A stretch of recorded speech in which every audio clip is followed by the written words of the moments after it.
ladies and gentlemen, welcome back to the Ground and Pound Podcast, full card betting guide for UFC Winnipeg. Burns taking on Malott in the main event, and you know what we're here to do. I'm here to break down the entire card from a betting perspective, giving you my thoughts, my feelings on each matchup here at UFC Canada. And if you're enjoying the content, hit that like and subscribe button. And without further ado, let's dive right in to the early prelims. Early prelim opener, ladies and gentlemen. Let's talk about Jamie Siraj taking on John Yanez. And I'm leaning ever so slightly to the Siraj side here. If forced to play this one, I'm not going to touch this one. If forced to play it, I would go with Siraj here by submission. Yanez just doesn't defend takedowns very well. He has terrible takedown defense. He swings a little bit wild, which opens him up for level changes for his opponent to take him down, and his grappling is zero. Siraj should be able to come in here and get the submission. That's around plus 180. That's what I would look to play in this one. The under 2.5 is around even money. I like that price tag as well. If you don't necessarily want to trust the side and you want to just root for violence, I don't blame you. And I think here, if you do like the Yanez side, him by decision is how I would look to play this one. Siraj is a guy that's reasonably durable here, and I do think that Yanez has some sting in his hands, but I think he's going to be defending a lot of takedowns. If he's the one doing most of the damage on the judges' scorecards, he might be able to win a decision. I don't think he'll be able to put out Siraj. I do think he would win a decision if you like the Yanez side. Me personally, I'm going to lean ever so slightly to Siraj. He should be able to get the takedowns and find the submission. Me personally, going to stay away from it. Let's talk about the next one. And next up, we've got John Castaneda here taking on Mark Vologden. And I got to say, obviously, Vologden, that Dana White's Contender Series fight was great, but he hasn't proven to be UFC level yet. Let's remember that. Obviously, John Castaneda, UFC veteran here, looking to get back in the win column. I think if you go back and look at that, obviously, Dana White's Contender Series performance, Vologden didn't defend takedowns very well, and I think that really cost him in that fight. Castaneda could come in here in wrestling, former Division II wrestler. He could definitely come in here and get takedowns. Vologden is a guy that doesn't have a whole lot of ability to defend takedowns, and I think in terms of his scrambling ability, once he gets tired, he will accept the takedowns from a better wrestler as well. I do think that Castaneda will slow down as the fight goes, which will give Vologden an opportunity late in the third, but ultimately I think that Castaneda should be able to get this one done. I like this one to go to the judges' scorecards. I think that over 1.5 is very safe at minus 350. I think either way, both guys are very durable. I think both guys will definitely make this one to the judges' scorecards. I like the Castaneda side. Not top ticket, not super confident, but he opened as the underdog. He's now the favorite, and I think that he's the right side to be. And I think at minus 125, he should be worth a little bit of a sprinkle of money in terms of if you want to bet on the UFC veteran. Castaneda by decision as well. I think that's definitely the way I'd play this one. Obviously, Vologden has shown us to be durable. That's what he has shown us so far on Contender Series. He did get a contract for showing his durability, and obviously having an entertaining fight. And that in this fight, in my opinion, John Castaneda should be able to take him to the judges' scorecards. Plus 205 is definitely a look. I think obviously at 2-1 for your money. And I think that obviously with Castaneda, he's not necessarily a finisher. He's usually putting up volume. He's usually mixing in the takedowns, which to me are going to suggest that he's going to go to the judges' scorecards. Let's talk about this next fight. And next up, we've got Mitch Raposo taking on Nascimento here. I'm going to lean to the underdog here. It's going to be dog or pass for me. I think a lot of the line movement has suggested Mitch Raposo is getting a little bit more respect from the bettors, and I can understand why. If you don't want to pick a side here, I think this one doesn't see the judges' scorecards. I'll explain why. I think Nascimento has a great ground game. He's very slick, obviously shooter box fighter.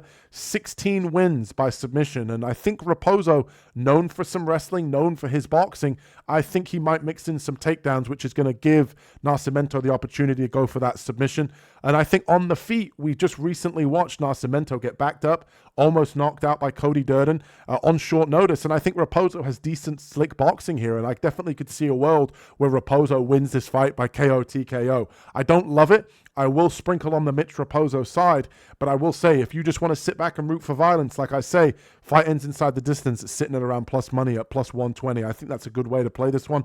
Mitch Raposo, money line. If you want to attack the dog, I don't blame you. And I think Mitch Raposo here is going to, he's now been giving a little bit more respect since getting his recent win against Azamat Maxim. So I definitely think here, the money line's definitely worth a sprinkle, something I'll probably sprinkle in. But I do think the Raposo KO at, plus 800 is definitely definitely got some value in it. I think he's the slicker striker, slicker boxer, and we've seen with Nascimento that he's kind of just sub or bust in my opinion. And I don't think he's going to be able to panic shoot on Raposo and get this fight to the ground when he wants to. And I think in the striking, Raposo's going to build in confidence and really let his hands go. So that's how I see this one. Definitely not top ticket, just playing the underdog money line here. Let's talk about the next one. And next up, we've got Jamie Lynn Horth here taking on JJ Aldridge. And I got to say, I do not love this fight whatsoever. I would lean to the Horth side. I think it probably sees the judges' scorecards. A lot of clinching. I hate to say it's probably going to be a boring fight. Fight goes the distance minus 500. Not a lot of meat on that bone. If you want to chuck that in a parlay, I don't blame you. I would lean to the Horth side at minus 145. I don't really love it. I wouldn't be surprised if JJ Aldridge squeaks out a decision here. Obviously at plus money with women's MMA, you always want to kind of attack the plus money underdog here. But I have a feeling that Horth's going to squeak out a decision, maybe a split decision because she's the Canadian in Canada. I could see the judges just kind of favoring her slightly, 29-28. And I could see as well, if you really want to attack, the value play in women's MMA, I always say this time and time again, picking the underdog and taking it by decision is probably the best way to go. There's not a lot of meat on the bone with the plus 185 here for Aldridge. I'm leaning to the Horth side. Personally, not going to play it all together. Just my thoughts, just my opinions on this one. Let's move on. And next up, we've got Daria here taking on Croden.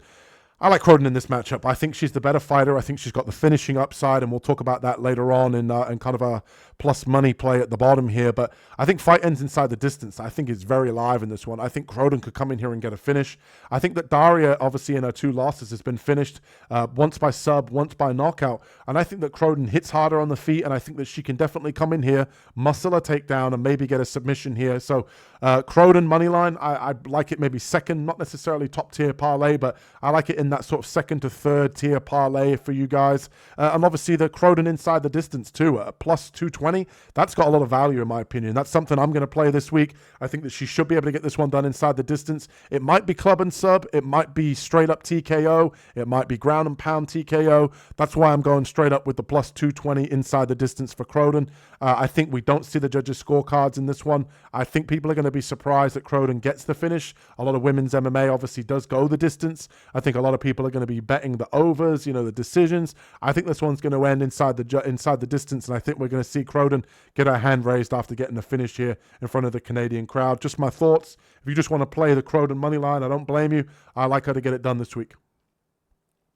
And next up, we've got Tanner Boser taking on Siakam, who knows what this guy's name is. Either way, don't like this fight at all, if I'm being honest, from a betting perspective. If forced to play it, I would lean to the underdog in Tanner Boser here. Both guys, lay off, not taking their careers seriously, 34, 35. Tanner Boser at heavyweight, who knows? It's a sloppy heavyweight fight. I think the over 1.5 could be live here. We see a lot of the heavyweight fights get over that 1.5 mark. I think if it comes to takedowns, I think Boser could get taken down here against Siakam, however you say that guy's last name. And both guys have been fighting absolute cans. So for me personally, not touching this one. If forced to play it, it'd be dog or pass. And I think Tanner Boser by decision here, maybe he squeaks out a close decision in front of his Canadian crowd. Every time he lands, the Canadian crowd cheers, so it influences the judges. Both guys have power in their hands, but both guys are just super inactive. Both guys I don't really trust. That's kind of just my thoughts. If forced to play anything on this particular fight, I'd probably lean to the Boser side just purely because I think he's a little bit cleaner, and he has had his own gym that he's opened in Canada as well. So he is around the sport, whereas Siakam, whatever that guy's name is, we haven't really seen a whole lot from him. So who knows what he's going to look like. Whereas at least I know with Tanner Boser, he's around the sport. He's training other fighters. He's training in his country. So at least I can rely on the fact that he's at least present in terms of the sport itself. So give me Tanner Boser if I had to. Personally, staying away from this one altogether. And next up, give me Robert Valentine here. Are you joking me? This other guy who he's fighting, I don't even remember this guy's name, whatever his name is. He sucks. I don't even know why this guy's in the UFC. I don't know why they signed him. That's a whole separate video, but give me Robert Valentine here. He should be able to get this one done. If you want to throw him in with a unconfident, kind of risky parlay, I think Robert Valentine should get this one done. I think by submission, he is the better grappler, obviously coming off of multiple losses, but it's been against guys with power. They've kind of been using him as a sacrificial lamb, and I think the fight ends inside the distance here is very live, very safe. It's kind of kill or be killed. And I think that Robert Valentin is just better everywhere in the wrestling, in terms of the striking. I think he's actually UFC level. Obviously, a guy that lost on the Ultimate Fighter finale. And I just don't really trust this guy LeBlanc. I just think he's unathletic. He's very hittable. The only thing that he does well is has knees in the clinch. And if he's trying to clinch with Valentin, he's going to get taken down. So either way, I think Valentin here, sort of maybe third tier parlay. Obviously, a 10-6 guy that's been finished in multiple fights, 3-fight losing streak. Don't throw him in a big parlay and put your life savings on him. But let's be honest, he should get this one done. If you go watch tape on LeBlanc, he sucks. And you're going to know exactly what I mean. If you're a bettor and you do your tape study, it should be Valentin here or pass. Valentin did open as the underdog, and he's now the favorite. So I think a lot of people see what I'm seeing. I think Valentin by submission at plus 215 should be the path to victory. Most of his 10 wins do come by submission. I want to say 6 of his 10 come by submission. Don't quote me on that. But I think that if it does happen, he's going to probably look to take this fight to the ground, get in a scramble, and ultimately find a submission victory here. That's how I would look to play this one. I think that's the value play. And if you want to play Valentin moneyline, I don't blame you as well. Almost even money there as well for the Ultimate Fighter vet. And next up, we've got Denis Bazoukian here taking on Barbosa. Barbosa, throw him in a top ticket. I believe he's going to get this one done. He can be a little bit shy in terms of pulling the trigger. He does have a lot of power in his hands, but I think that Bazoukian could definitely take this one to the judges' scorecards. I think if you look at this fight from a betting perspective, a lot of people are expecting the knockout, and I think Bazoukian's shown in his previous fights that he does a good job of, kind of fighting a little bit better, a little bit smarter than what he did originally when he came into the UFC. I think he's more durable than people think that he is, and I think that Barbosa, even though he does have a nice check left hook, he has power in the hands. I do think in this particular fight that he's going to want to look to, kind of be a bull in a china shop, especially early. And I think that that's going to cause him to kind of get tired. I think Bazoukian's going to take over late with some wrestling. And I do think it makes it to the judges' scorecards. The over 1.5 is at plus money. I think that's a great play. Plus 125 here. I think that if you had to play anything straight up, that's definitely the play I would look to. And I think Barbosa moneyline is very safe if you want to go in the top ticket. I think he's going to do enough damage in the first 2 rounds with the big moments to be able to win on the judges' scorecards. And Barbosa here by decision is plus 800. I think that's great value for a guy in Bazoukian that I want to say has only been finished once out of his 5 losses. So I don't expect him to come in here and get chinned. I think he makes it to the scorecards, and I think that's definitely the way I'd look to play it in terms of the value here. I think a lot of people are thinking this fight's going under. I think it's going over. When they zig, we zag, as I like to say on the betting part of this channel here on the Ground and Pound podcast. Give me Barbosa by decision here. I'll probably sprinkle that, maybe put that in a long shot. But either way, I think Barbosa is the safe option this week. And next up, we've got Gage Young here taking on Thiago Moises. And I think Gage Young is the side. The reason being, I think that Moises just lacks a little bit in terms of the speed, in terms of the striking. And I do think that Gage Young on the feet should have a little bit more of an advantage. He can mix in a different variety of attacks. Moises tends to just kind of be a little bit meat and veg when it comes to the striking, mostly boxing, the occasional calf kick, and I think the over 1.5 should feel safe here. I'm not super confident, but it should go a little bit longer than I think a lot of people are kind of expecting. And the one Hail Mary play that's plus money in this fight is Moises by submission. He has a nice ground game. He's a Brazilian Jiu-Jitsu black belt, and I think that Young might mix in some takedowns here and mix in some wrestling. And if he does, he might get caught in a guillotine of Moises. He has a nice guillotine. That's definitely live. I think Gage Young, if he fights a smart fight here, he keeps this one on the feet, out volumes Moises, moves around on the outside, and if he can beat Marchate on the feet, then I think that he can definitely beat a guy like Moises. I'm just a little bit concerned that he mixes in grappling, or Moises decides to wrestle and gets in some sort of scramble where he gets this submission here. But me personally, I think the Young money line here is definitely live. I think almost to even money. It's a great price tag. Young seems dialed in. He seems like he's taking his career seriously. But I wouldn't be surprised if Moises pulls off that sub. So if you like the Moises side, I'd sprinkle the sub. That's just kind of my thoughts and my feelings on this one. And next up, we've got Jazz Davicius here taking on Corini Silva. And I think Jazz has got to be the probably most confident pick on this card.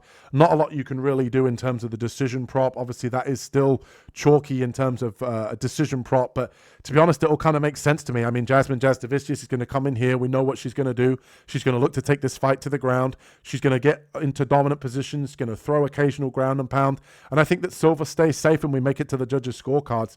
I think Jasmine in your, kind of the top tier parlay, most confident pick, put her in the one that you want to put the most money on this week. I think it goes to the judges' scorecards as well. And I think Jasmine by decision is the only real look that you can have here. I don't think she gets subbed. I don't think Silva has the power to be able to kind of put the lights out here of Jasmine Jasudavicius. So I think Jasmine should be able to get this one done. And I think that it just shows, when you go look at Silva's previous performances, she cannot defend the takedowns against women who, don't have the wrestling chops that Jasmine has. So I think she should be able to get the takedowns, ultimately make it to the judges' scorecards. That's how I would play this one, and I think that she should be able to cash for your top ticket. And if you're enjoying the content, hit that like and subscribe button as we talk about Jai Herbert here taking on Nalo. And I like Nalo here to get this one done. I think he's the much slicker striker, and I think he can definitely mix in some grappling if he wants to. He has slick back takes. And the way I see this one kind of playing out, and I've said this throughout the course of the week, is I think Jai Herbert is a little bit more fundamental in the kickboxing. He keeps things very, rudimentary, very sort of how a coach would teach you. And I think Nalo is definitely a guy that gets in a flow state. And I could see from the previous performance that Jai Herbert had against Chris Taco Padilla that he's kind of a little bit gun shy when his opponent kind of mixes in things that he's not used to seeing. And I think that Nalo is going to kind of snake charm him in this one and kind of throw some dynamic strikes at him, flying knees. He's going to mix things in, get into a flow state. And I could see Jai Herbert mixing in some grappling, which is where I think Nalo's submission might end up being a lot more live than people think. All of the 14 victories that Nalo has had have all come inside the distance. So there's definitely an opportunity for him to get this submission here. And I think that Jai Herbert might think, hey, I can't hang with this guy in the striking, so I'm going to mix in some wrestling and then therefore get his back taken and get submitted. I think fight ends inside the distance. It's very live here. It's very chalky at minus 200. I was surprised when I saw that line. I thought it'd be closer to even money. But I like the Nalo side here. I think he should get this one done. I think he's the slicker striker. And I think when it comes to the jiu-jitsu, I think that this guy is very live for a submission. Plus 375 has got some value in it. I don't like the Jai Herbert side just purely because I think wherever Jai wants to take this fight, Nalo is going to have an answer. And I think on the feet, he's going to get mesmerized. He's going to mix in grappling and ultimately might get submitted here, which is definitely something I think is on the cards. Personally, I'm just going to be playing that money line of Nalo. Probably not top ticket, second or third tier parlay. Just my thoughts, just my feelings on this one. And that brings us to the co-main event. And if you're enjoying the content, hit that like and subscribe button as we break down Kyler Phillips taking on Charles Air Jourdain. And the way I see this one, I think Jourdain might get a finish here in front of his home crowd. He's got a nasty guillotine. If you want to play that money line of Jourdain, I don't blame you. Second tier parlay, I do not trust Kyler Phillips. We never know what Kyler Phillips is going to show up. The guy will dance around on the outside for the first round. He'll look great, but obviously it's not a great visual for the judges. Let's bear that in mind. Even if he does win a round in the first round, dancing around on the outside, he does get too tired just from basically overworking himself with too much movement. He moves to move instead of it actually being efficient. And I think once Charles Air Jourdain is going to be walking him down, I think he might be live for a finish here inside the second or third round. Second round is sitting at around plus 700. The third round is sitting at around plus 900. And I think that that's definitely live here as we see Kyler Phillips get, kind of tired, getting a little bit beaten up in terms of the legs. I think Jourdain can attack those legs, beat up that calf, render that movement useless and ultimately find the finish. And we might even see Kyler Phillips mix in some takedowns. We've seen him do that in the past as well. And we know that Charles Jourdain has a nasty guillotine. He's been getting people with that guillotine in back-to-back fights. He might get the submission here. If you want to throw in second or third round submission, or if you can even get the exact method of submission and pick the guillotine, I would go for it. I think that's got some crazy value in it. And I think Jourdain could definitely come in here and get the submission. That's how I see this one. I'm going to be playing Jourdain money line, and I might even sprinkle on the second or third round props just based on the value here. And that's just kind of my thoughts and feelings. And don't get me wrong, Kyler Phillips is a great talent. I just think here, Jourdain's been on a run at this division, and I just don't trust Kyler Phillips to come in here and have success using that same movement style that he's shown in previous fights. Hasn't worked for him. So that's my thoughts. That's my feelings on this one. And that brings us to the main event here for UFC Winnipeg. We've got Burns taking on Malott. And if you're enjoying the content, you know what to do. Hit that like and subscribe button. We're almost at 500 subscribers. We appreciate all the love and support here on the channel. And I've got to say, man, I don't have a side that I want to play in this one. I don't trust Mike Malott and I don't trust Burns at this point in his career, and it's shown with the way that the odds have been throughout the week. I believe Mike Malott opened as a minus 600 favorite. Now he's minus 280. I don't trust Mike Malott. The level of competition's not been there. We've seen him have kind of skiddy performances in the past against Neil Magny. Gilbert Burns. Let's talk about Gilbert Burns. Gilbert Burns is a fantastic striker. He's a fantastic jiu-jitsu practitioner. He is getting to 40 years old, and obviously people are talking about his chin. I don't think his chin is washed. I just think that he's fought the cream of the crop in the division here at 170. Mike Malott is not the cream of the crop in this division. So the way that I see this one playing out is I think this one sees the judges' scorecards. I think we go long. The dog of the week play this week is not a money line play on a particular fighter. It is the over 2.5 in this fight, plus 100. I think this one ends up going longer than people think. I think the narrative behind this whole fight is that Burns is washed, Burns is chinny. He just got knocked out by a guy that is literally about to fight for the title in Michael Morales. That guy carries power. He just knocked out Sean Brady, who's not known to be chinny. And people are just sleeping on Burns. And I think here we could see both guys grapple. We could see both guys be tentative. We could see both guys, Mike Malott's talked about the pressure of fighting in front of his home country many times. I think he comes in here measured. I think he comes in here with a game plan. I don't think that he comes in here and tries to just flatline Burns in the first round. I think both guys have grappling. Both guys have striking. I think both guys are going to want to, kind of have a measured performance and get into the win column and either in front of their home crowd or back in the win column after obviously multiple losses in a row in Burns. So I think this one goes longer. I wouldn't be surprised if it goes to the judges' scorecards. And hey, if you do like Mike Malott, have a look at that decision prop. I think it's plus 800. It's got some real value in it. So take Mike Malott by decision or Burns by decision. That's around plus 1,000 if you like the Burns side. I think we see this one get, kind of longer into the fight. The over 2.5 is obviously the dog of the week play. Looking to make it 4 in a row here on the channel. Obviously, we were able to cash with Cub Swanson last week as he rode off into the sunset, just like we predicted after his retirement. The week before that, Money Moicano. The week before that, Yusuf Belgari. We're reading these plays very, very well. And the over 2.5 this week at plus 100, I think that's the line that we want to look to attack here. And I think a very safe play is over 1.5. I think we've got 5 rounds here. Both guys should be measured. They're not going to want to come out overly aggressive. So I definitely like that for a parlay piece. And if you're enjoying the content, hit that like and subscribe button. We appreciate all the love and support here on the channel. Let me know if you're tailing, if you're fading. Let me know what you guys like, dislike this week. And we'll catch you guys in the next one. Peace.